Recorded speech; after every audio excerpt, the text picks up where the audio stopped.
Hana Kim stepped off the transport shuttle and took her first breath of recycled air on Helios 7. The diplomatic station stretched out before her like a small metal city floating in space. Lights blinked from 1,000 windows. Ships of every shape and size docked at the outer rings. This would be her home for the next year. She pulled her bag over her shoulder and walked toward the main entrance. Other beings moved around her. Some walked on 2 legs like humans. Others had 4 legs or 6. Some had fur. Some had scales. One creature floated past her, leaving a trail of blue mist. Hana smiled. This was exactly why she had taken the job. A woman in a security uniform waited by the entrance. She had short black hair and a friendly face. "Hana Kim?" she asked. "Yes, that's me.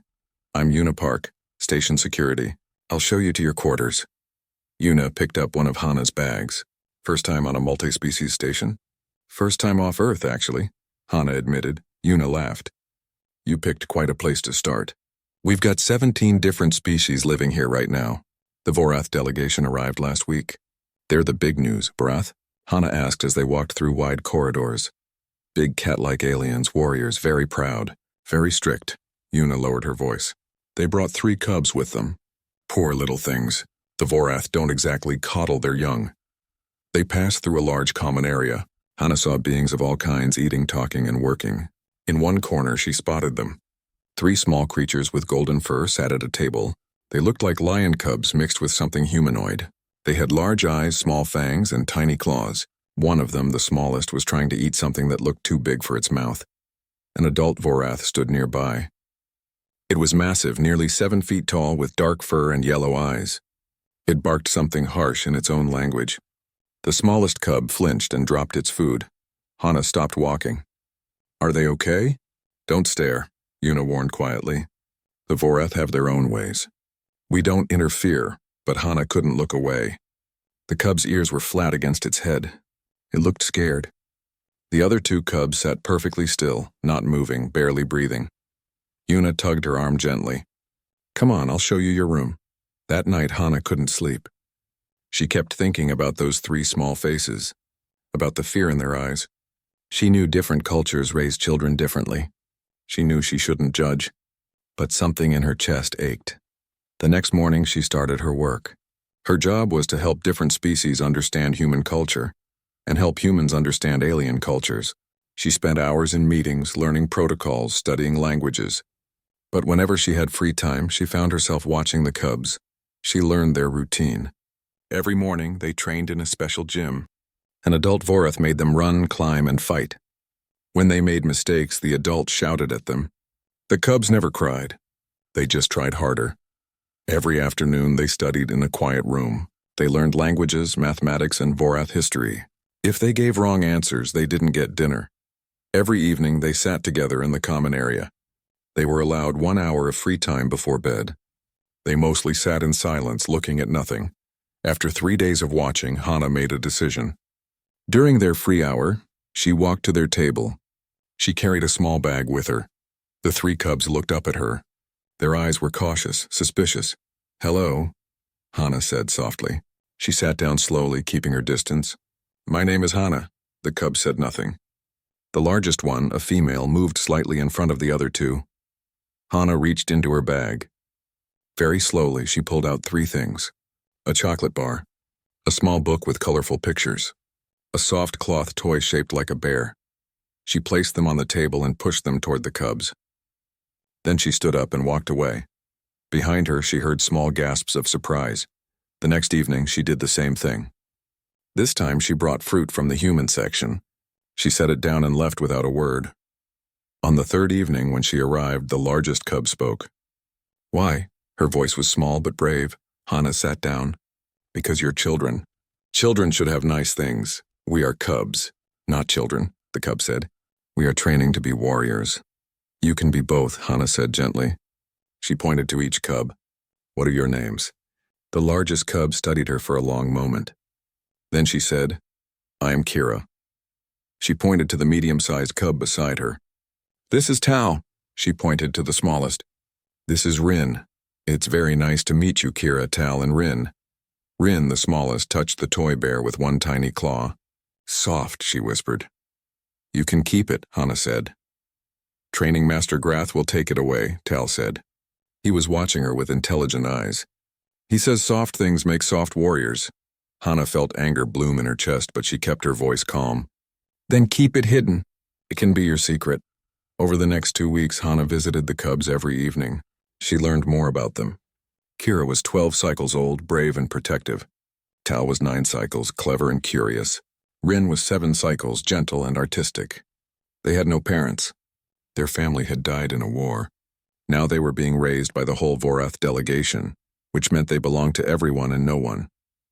Hana brought them small gifts. Human candy, picture books, colored pencils for Rin, who loved to draw. She told them stories about Earth, about oceans and mountains, about children who played in parks and laughed without fear. The cubs began to change. They smiled more. They talked more. During their free hour, instead of sitting in silence, they drew pictures and told each other stories. Yuna noticed. You're getting attached, she warned one day. I'm just being kind, Hana said. The Vorath won't like it. They think you're making the cubs weak. Then the Vorath are wrong. But Hana knew Yuna was right. She saw the adult Vorath watching her. She saw their disapproving looks. One evening, Training Master Grath approached her table. He was enormous up close. His fangs were as long as her fingers. Human, he growled. You interfere with cub training. Hana stood up. She was half his size, but she met his eyes. I'm spending time with them during their free hour. That's not interference. You make them soft. You fill their heads with human weakness. I show them kindness. That's not weakness. Grath leaned down. His breath was hot on her face. Cubs must be strong. Weak cubs die. This is Vorath way. Maybe, Hana said quietly. Strong cubs need kindness too. She expected him to roar at her, to order her away. But instead he stared at her for a long moment. Then he turned and walked away. That night Kira whispered to her, You should not anger Grath. He is dangerous. I'm not afraid of him, Hana said. You should be, Kira said. But there was something new in her voice. Something that sounded almost like pride. Hana smiled and handed Rin a new set of colored pencils. The smallest cub's face lit up like a star. Everything was about to change. But in that moment, surrounded by 3 small aliens who were learning to smile again, Hana felt like she was exactly where she was supposed to be. 6 weeks passed. The cubs no longer feared Hana. Now when she entered the common area, all 3 would look up and their ears would lift with happiness. Rin would wave. Tal would save her a seat. Kira would try to hide her smile and fail. Hana had learned more Vorath words. The cubs had learned more human words. They spoke in a mix of both languages, creating their own private code. Other beings on the station noticed. Some thought it was sweet.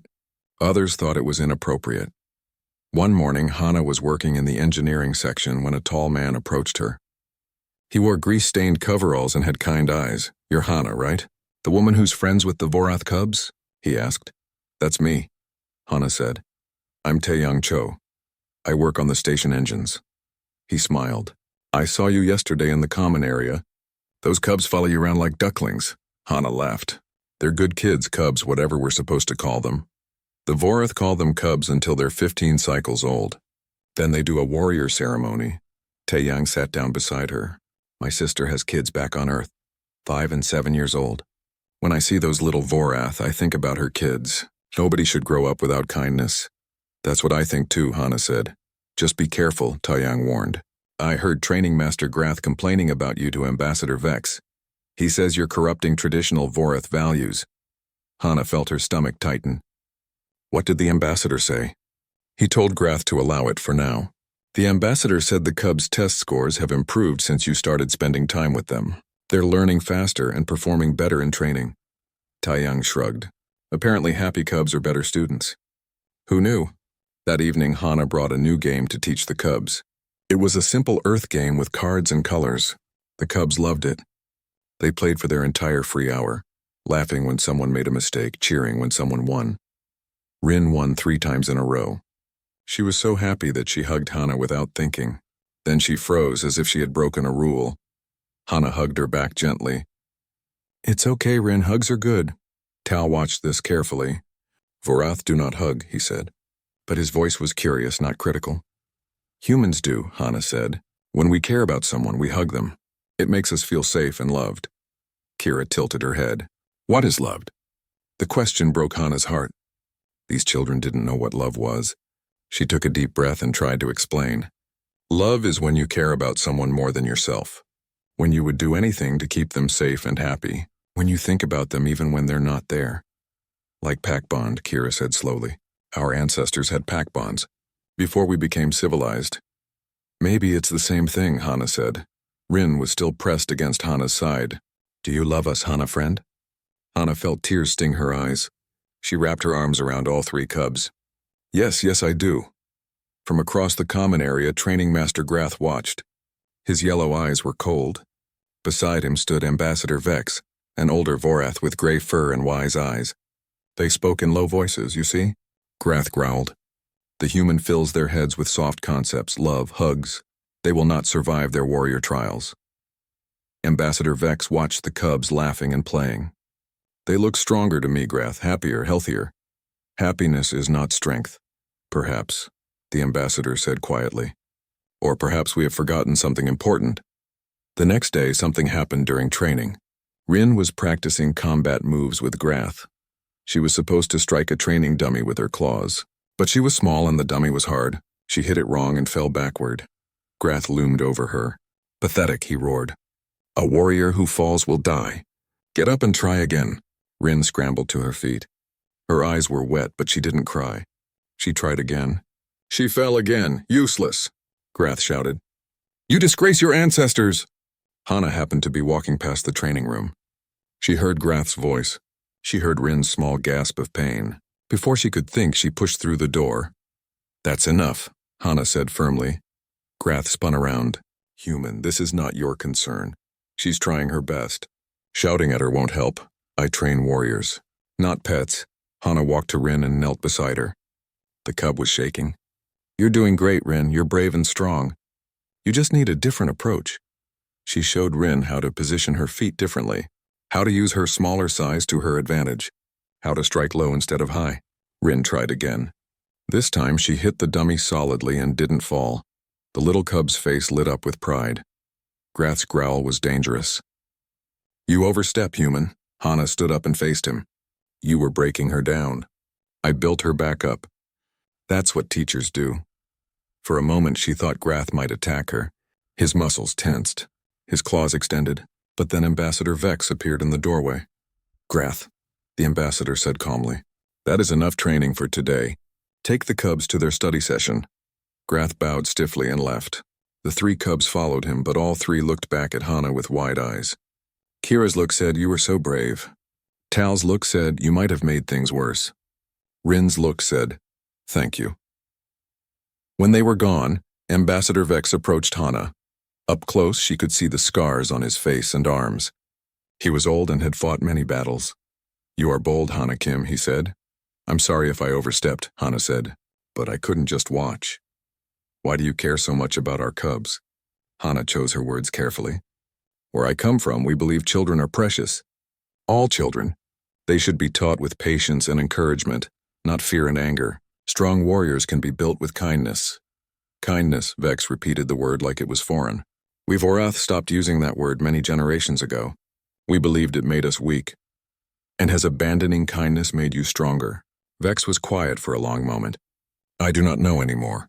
I see my people's cubs and I see emptiness, fear, obedience, yes, but no joy, no light in their eyes. He looked at Hana. Until you came. Now our three cubs laugh. They learn faster. They sleep better. Even Grath cannot deny the improvement. Then let me continue helping them, Hana said. I will allow it, Vex said. But understand this. Grath is right to worry. These cubs have no family. When their training is complete, they will be sent to warrior academies on our homeworld. Life there is harsh. If they are too soft, they will not survive. Then I'll teach them to be strong and kind, Hana said. Those things aren't opposites. Vex studied her with ancient eyes. Perhaps you are right. Perhaps the human way has wisdom we have forgotten. He left and Hana stood alone in the training room. Her hands were shaking. She had just challenged a warrior trainer and argued with an ambassador. But she would do it again. For those three small cubs, she would do anything. That evening, when the cubs came for their free hour, they were unusually quiet. Finally, Kira spoke. "Hana, friend," she said softly, "you defended Rin today. You stood against Grath." "Of course I did. Why?" Tal asked. "You could get in trouble." "We are not your cubs." Hana pulled all three close. "Because you're mine now." "In my heart. And humans protect what's theirs," Rin whispered. "Hana, mother." The word hung in the air. Mother. The cubs had never called anyone that before. They looked at Hana, waiting to see if she would reject the title. Hana felt tears on her cheeks. "Yes," she whispered. "I'll be your mother if you'll let me." Three small bodies pressed against her, purring softly. And somewhere in the station, Training Master Grath sharpened his claws and plotted. The medical bay was quiet except for the sound of machines. Hana lay on a bed surrounded by equipment that beeped and hummed. Tubes ran into her arms. A breathing mask covered her face. Her skin was pale under the bandages that wrapped her chest, shoulder, and leg. Jun Lee checked the monitors for the 100th time. "Stable," he said to Yuna, who stood nearby. "Barely. The next 24 hours are critical. If she makes it through tonight, she has a chance. And if she doesn't?" Jun didn't answer. He didn't need to. Outside the medical bay, three small shapes sat on the floor. They had been there for 6 hours. Security officers had tried to move them.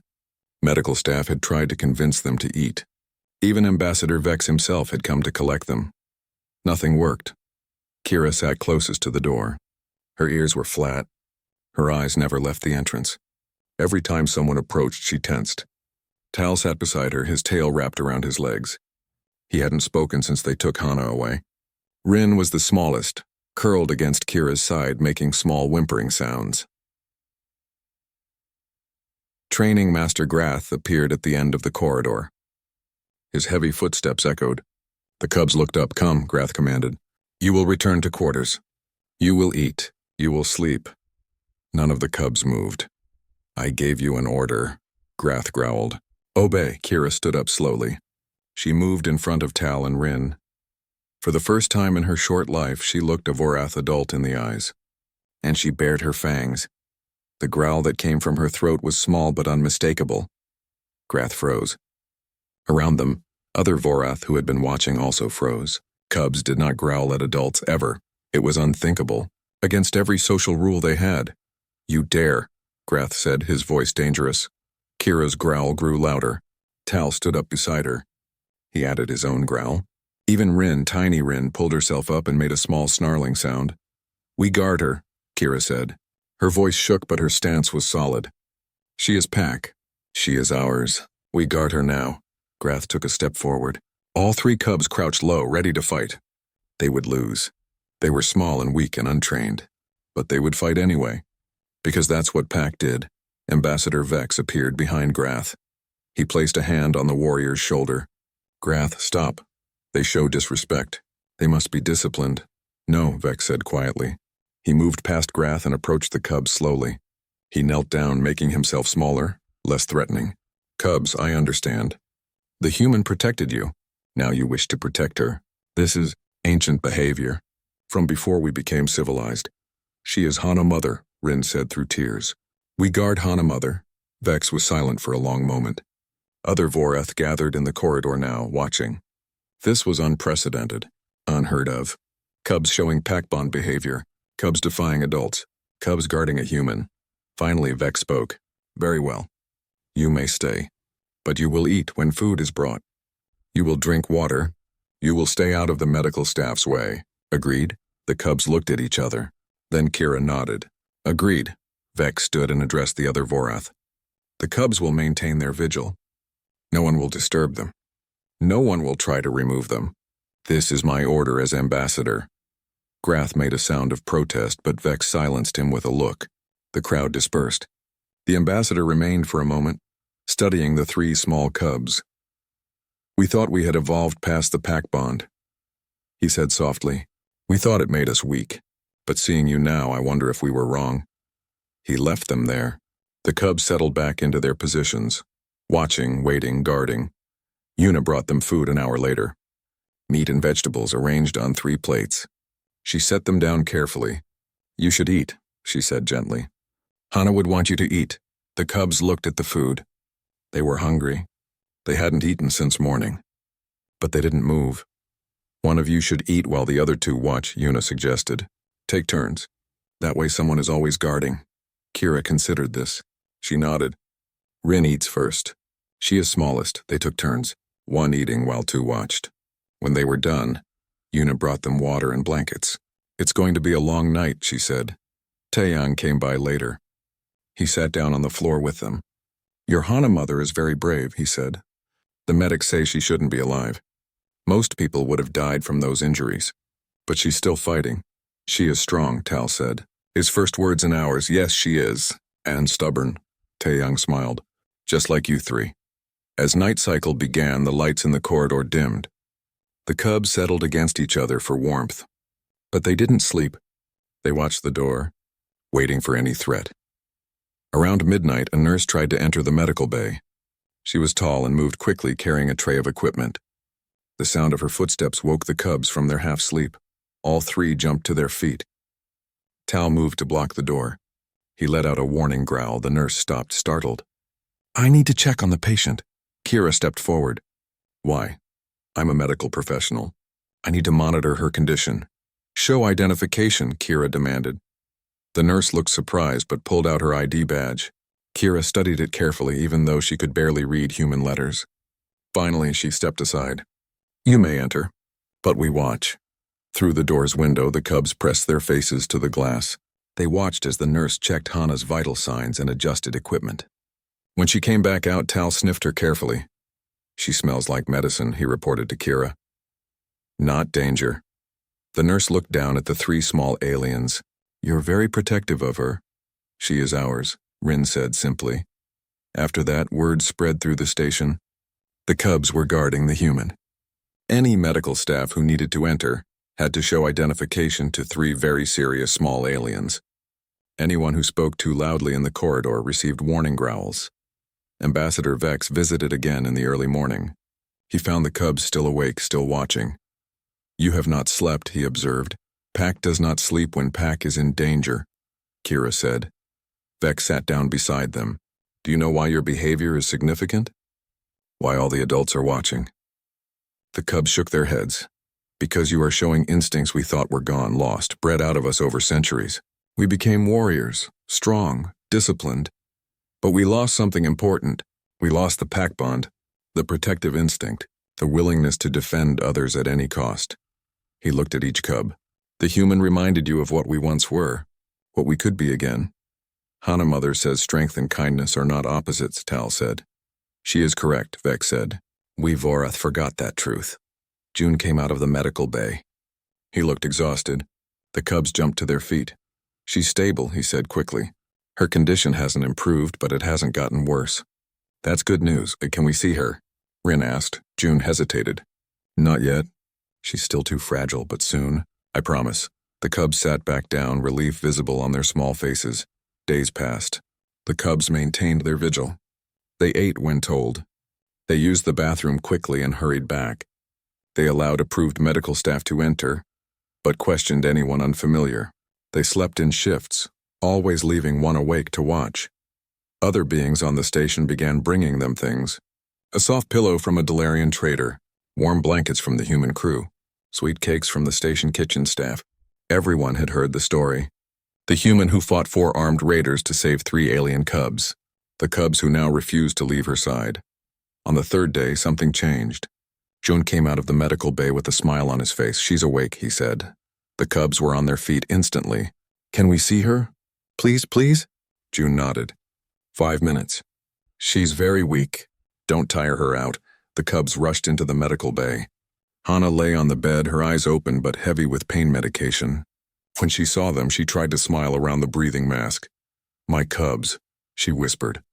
They surrounded her bed carefully, afraid to hurt her. Rin touched Hana's hand very gently with one paw. Tal pressed his face against her arm. Kira stood at the head of the bed, ears up, tail up, alert for any danger. We protected you, Kira said. Like you protected us. Hana's eyes filled with tears. Good, that's good. We are Pack now, Tal said. We guard Pack. Forever and always, Rin added. Hana reached out with her good hand and touched each small head. My brave little warriors, the cubs purred. The sound filled the medical bay like music, and for the first time in 3 days they relaxed. Their human mother was awake. She was alive. She was theirs. Outside the medical bay, Ambassador Vex watched through the window. Beside him stood Training Master Grath. "This changes everything," Vex said quietly. Grath nodded slowly. "Yes, it does." 2 weeks passed. Hana grew stronger each day. The burns on her chest and back healed slowly. Her shattered leg was in a regeneration cast. Her ribs were mending. June said she was lucky to be alive. Hana said she was lucky to have something worth living for. The cubs visited every day during their free hour and whenever the medics allowed. They brought her drawings. Rin had made pictures of Earth based on Hana's stories. Tal brought her puzzles to keep her mind busy. Kira brought reports on their training progress, but something had changed in the cubs. They were more confident now, more assertive. When Training Master Grath shouted during training, they no longer cowered. They stood straight and worked harder. When they made mistakes, they corrected themselves without fear. Grath noticed. Everyone noticed. One afternoon, a new doctor came to check on Hana. She was young and moved quickly. When she entered the room, Tal, who was visiting, immediately stepped between her and Hana's bed. "Name and purpose," he said firmly. The doctor blinked in surprise. "I'm Dr. Sora Bayek. I'm a xenopsychologist. I'm here to talk to Hana about her recovery." Tal studied her carefully. "Show identification." Dr. Bayek smiled and showed her badge. Tal examined it, then nodded and stepped aside. "You're very protective," Dr. Bayek observed as she sat down beside Hana's bed. "They have reason to be," Hana said. She was sitting up now, looking much better than she had 2 weeks ago. "What can I do for you, doctor?" "I'm here to talk about what happened. About your trauma. About the cubs' behavioral changes." Dr. Bayek pulled out a datapad. "You've experienced a significant traumatic event. It's important we address it." "I'm fine," Hana said. "You nearly died protecting 3 alien children who aren't your biological offspring. You fought 4 armed raiders with nothing but a metal rod. That's not normal behavior." Hana looked at Tal, who was still standing guard by the door. "It's normal for a mother, but you're not their mother." "Not technically. Does that matter?" Hana asked. "I love them. They love me. I would die for them. They would die for me. Isn't that what family means?" Dr. Bayek was quiet for a moment. "Tell me about the cubs' behavior." "I've read the reports. They showed pack bonding instincts. They guarded you for days. They threatened adult Vorath. This is unprecedented in modern Vorath culture. They protected me the way I protected them," Hana said simply. "The Vorath believe the cubs have regressed to primitive instincts, that they've lost their civilized training." Tal made a small growling sound. Dr. Bayek glanced at him. "Or," the doctor continued, "they've rediscovered something important that their people forgot. The ability to form deep emotional bonds, the instinct to protect family beyond duty or tradition." "That sounds healthier," Hana said. "It does, but it creates a problem." Dr. Bayek leaned forward. "The cubs can no longer integrate into normal Vorath society. They've bonded to you. If they're separated from you, the psychological damage could be severe, but if they stay with you, they'll never become proper Vorath warriors." Hana's chest tightened. "What are you saying?" "I'm saying decisions need to be made, about the cubs' future, about your role in their lives." That evening, Ambassador Vex called a formal meeting. Hana was wheeled into the conference room in a medical chair. The cubs sat beside her, one on each side, with Kira standing behind her chair like a small guardian. Present were Vex, Grath, several other Vorath officials, Captain Minho Song of the station Yuna, Taeyang, June, and Dr. Beck. "We are here to discuss the cubs' future," Vex began. Their training period on this station was meant to last one more cycle. Then they would travel to our homeworld for Warrior Academy. However, recent events have complicated this plan. "Complicated how?" Captain Song asked. Grath spoke. "The cubs have bonded with the human. They show pack instincts. They guard her. They challenge authority for her. They cannot be trusted to follow orders if separated from her." "Is that a bad thing?" Yuna asked. "They're more confident. More capable. I've seen their training scores. They've improved." "They have improved," Vex admitted, "but they are also changed. They are no longer purely Vorath in their thinking. They have adopted human concepts, emotional attachment, protective bonding, love. He said the word love carefully as if testing it. What do you propose? Captain Song asked. Vex looked at Hana. I propose something that has never been done in Vorath history. I propose that Hana Kim be named the Cubs' official guardian. That she be recognized in Vorath family records as their mother. Silence filled the room. Grath stood up angrily. Impossible. A human cannot be listed in Vorath family records. It violates every tradition. Perhaps it is time to create new traditions, Vex said calmly. The Cubs need proper Vorath training. They need warrior discipline. They will receive it, Vex said. I propose a shared arrangement. The Cubs will spend half their time learning Vorath ways with our delegation. The other half they will spend with Hana learning human ways. They will be raised as both Vorath and human. The first of their kind, Dr. Beck nodded. From a psychological perspective, this makes sense. The Cubs' identity is already mixed. Forcing them to be purely Vorath would damage them. Allowing them to embrace both cultures could make them stronger. But what about Warrior Academy? Another Vorath official asked. Can they survive it with such attachment to a human? Vex looked at the three Cubs. They sat close to Hana, but they weren't cowering. They looked back at him with clear eyes and straight backs. I believe they will be stronger than we imagine, Vex said. They have learned something we forgot. That attachment does not equal weakness. That love does not equal softness. That protecting others requires more courage than only protecting yourself. Captain Song turned to Hana. This is a massive responsibility. The Cubs would be partly your legal dependents. You would need to care for them, guide them, protect them. Your life would no longer be your own. Do you understand what you're accepting? Hana looked at each Cub. Kira, brave and protective. Tal, clever and thoughtful. Rin, gentle and creative. Her small family. Her pack. I already gave my life for them, Hana said. I just want to spend the rest of it with them. Rin started crying. Tal put his arm around her. Kira placed her paw on Hana's shoulder. Grath stood again. This is wrong. This is not the Vorath way. The old Vorath way is dead, Vex said quietly. I killed it myself the day I sent Cubs to be raised without love. The day we decided warriors must be built without softness. Look at our people, Grath. We are strong, yes, but we are empty. We have forgotten how to care for our young. How to love. How to bond. He gestured to the Cubs and Hana. This human showed us what we lost. Perhaps it is time we learn from her. Grath looked at the Cubs for a long moment. Finally, he sat down. If this is decided, I will not oppose it. But I will watch. If the Cubs fail in their training, if they become weak, this experiment ends. Agreed, Vex said. He turned to Captain Song. And you? Will you allow this arrangement on your station? Captain Song looked at Yuna, who nodded. He looked at Taeyang, who smiled. He looked at the Cubs and Hana. I'll allow it, he said. But Hana, you'll need to formally accept guardianship. In writing. Before witnesses. I accept, Hana said immediately. Dr. Beck pulled out a datapad. I have the paperwork prepared. It requires signatures from Hana, Ambassador Vex, Captain Song, and verbal consent from the Cubs. She turned to the Cubs. Kira, Tal, Rin, do you consent to Hana Kim being named your official guardian? Yes, Kira said firmly. Yes, Tal said. Yes, yes, yes, Rin said, still crying. They signed the documents. It took only minutes. But when it was done, something fundamental had changed. Hana was now legally responsible for 3 Vorath Cubs. The first human in history to be named in Vorath family records, Ambassador Vex stood and bowed to Hana. A Vorath bow.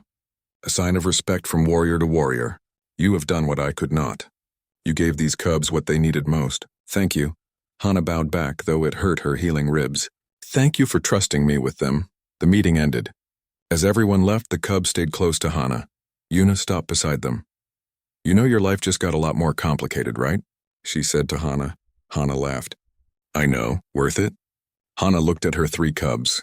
They looked back at her with absolute trust and love. Worth everything. That night, for the first time, the Cubs slept in Hana's quarters instead of returning to the Vorath section. June had set up a special bed for her that could accommodate her injuries. The Cubs curled up around her, careful not to hurt her, but needing to be close. Hana, mother, Rin whispered in the darkness. Yes, baby. Are you really ours forever now? Forever and always. And we are really yours? Forever and always, Tal spoke up. The other Vorath say we are not true warriors now, that we are too attached, too soft. What do you think? Hana asked. Kira answered. I think warriors protect. We protected you. That makes us warriors. Hana smiled in the darkness.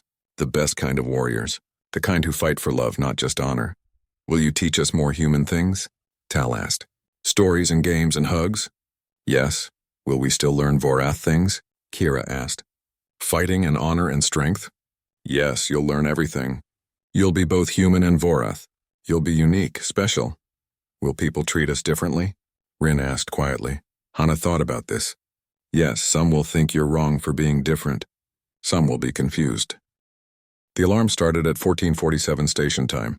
Hana was in her quarters reviewing cultural reports when the first blast shook the walls. The lights flickered. Red emergency lights came on. A computer voice spoke calmly but urgently. Security breach.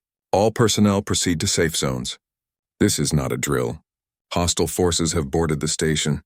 Hana's heart jumped. She grabbed her comm device and called Yuna. What's happening? Krill raiders. Yuna's voice crackled with static. They came out of nowhere. They've breached 3 sections. Get to Safe Zone C immediately. Don't stop for anything. Hana ran into the corridor. Other beings were rushing past her, heading toward the safe zones. She followed the crowd, her mind racing. The Krill were pirates, slavers. They took high-value prisoners and sold them back for ransom. Then a terrible thought struck her. The cubs, where were the cubs? She grabbed her comm device again. Yuna, where are the Vorath cubs? Hana, get to the safe zone now. Where are the cubs? Hana shouted, static, then Yuna's voice tight with worry. They're in the recreational area. Level 7. The Vorath delegation is trying to reach them, but the raiders are between them. Hana was already running. Away from the safe zone. Toward level 7. Toward danger. Toward her cubs. The corridors were chaos. People screaming. Weapons fire in the distance. Hana ran faster than she had ever run in her life. Downstairs. Through emergency doors. Past broken windows and scorch marks on walls. She reached level 7. The recreational area was ahead. The door was closed but not locked. She burst through it. 3 small shapes huddled in the corner. Kira stood in front of the other 2, her small claws extended. Tal and Rin pressed against her back. They were trembling. Hana, mother. Rin cried. Hana ran to them. I'm here. I'm here. She looked around desperately. There was a storage closet. A vent shaft. No good exits. They were trapped. We tried to get out, Kira said, her voice shaking. But there are bad things in the hallway. Big things with weapons. It's okay, Hana said, trying to sound calm. We'll hide until help comes. She led them to the storage closet. It was small and dark. They squeezed inside. Hana pulled the door almost closed, leaving just a crack to see through. Don't make any sound, she whispered. Not even breathing loud, the cubs nodded. They pressed against her, their small bodies warm and scared. Hana put her arms around them and prayed. For 5 minutes, there was silence. Maybe the raiders had passed by. Maybe they were safe. Then the door to the recreational area exploded inward. 4 creatures entered. They were tall and insect-like, with hard shells and multiple arms. Each carried energy weapons. Krill raiders. They moved quickly, searching the room. Hana held her breath. The cubs were absolutely still. One of the Krill spoke in a clicking language. Another responded. They were talking about something. Then one of them moved toward the storage closet. No. The closet door was ripped open. Light flooded in. The Krill saw them immediately. Its multiple eyes gleamed. It made a sound like laughter. It reached for Rin with one of its many arms. Hana moved without thinking. She exploded from the closet and slammed into the Krill with her full weight. It stumbled backward, surprised. She grabbed a metal rod from a broken shelf and swung it as hard as she could at the creature's head. The rod connected. The Krill made a screeching sound. Run! Hana screamed at the cubs. Find help, run! But Kira grabbed her arm. Not without you. The other 3 Krill were coming now. Hana pushed the cubs behind her and raised the metal rod. Her hands were shaking.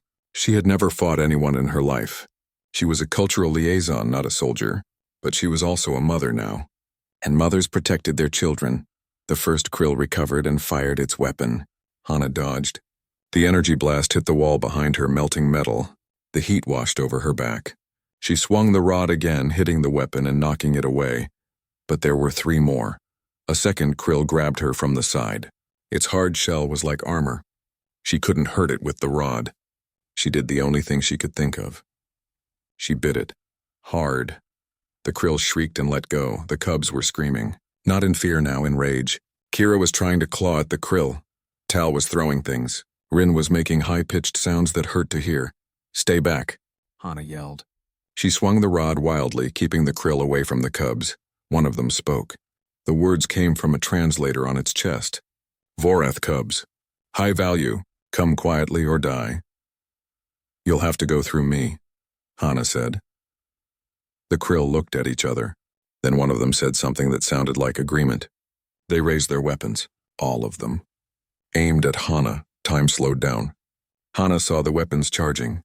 She saw the cubs behind her. She thought about Earth, about her family, about all the things she would never do. Then she thought, at least I saved them. At least they'll have a chance to run. The krill fired. Hana threw herself backward, trying to shield the cubs with her body. Pain exploded through her chest. Then her leg. Then her shoulder. The energy blast burned through her. She fell, but she kept her body between the raiders and the cubs. She heard Tal screaming, felt Kira pulling at her. The pain was everywhere. She couldn't breathe, couldn't move. Everything was red and hot and wrong. Through blurring vision, she saw the krill moving toward the cubs. No, not the cubs. Not her babies. She tried to stand. Her leg wouldn't work. She crawled instead, grabbed the ankle of the nearest krill. It kicked her away. She felt ribs break. Still she crawled. Still she fought. One of the krill raised its weapon, pointed it at Kira. The cub stood frozen, trying to be brave. Hana found the metal rod. With the last of her strength, she threw it. It hit the krill's weapon just as it fired. The blast went wide, hitting the ceiling. Debris rained down. Then there were new sounds. Weapons fire. Human weapons. Voices shouting. Yuna's voice. "Security. Drop your weapons." The krill turned to face the new threat. More security forces poured into the room. The fight moved away from Hana and the cubs. She heard the krill screeching, heard weapons firing, but it all sounded distant now. Quiet. Small hands touched her face. "Hana, mother. Hana, mother, please." It was Rin. Her small paws were covered in Hana's blood. Hana tried to speak. "Safe," she whispered. "You're safe. Don't leave us," Tal begged. "Please don't leave us." Kira was making a sound Hana had never heard before. A high keening wail, the sound of a cub whose mother was dying. More hands on her now. Human hands. "Medical team. We need medical now." Yuna's face appeared above her. "Hana, you idiot. What did you do?" Hana smiled. Or tried to. "Saved. My cubs." A man in a white coat knelt beside her. "I'm June Lee, the station medic. Stay with me, Hana, just stay with me." But darkness was coming. It pulled at her like deep water. She heard the cubs crying, heard Yuna shouting orders, heard the medic calling for equipment. Her last thought before the darkness took her was, "They're alive. My babies are alive." Then nothing. The medic worked frantically. Hana's injuries were severe. Burns across her chest and back. A deep wound in her shoulder where a blast had nearly taken her arm off. Her leg was shattered. 3 ribs broken. Internal bleeding. She should be dead already, June muttered as he worked. What was she thinking? Yuna looked at the 3 cubs.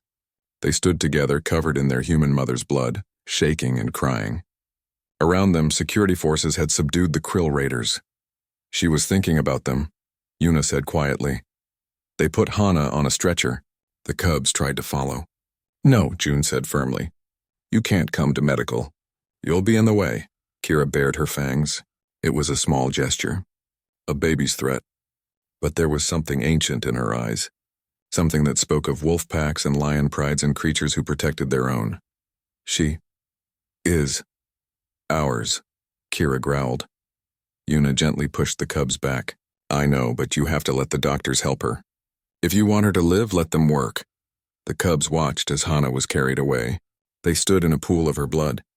3 small aliens who had just learned what it meant when someone loved you enough to die for you. And deep in their genetic memory, something very old woke up.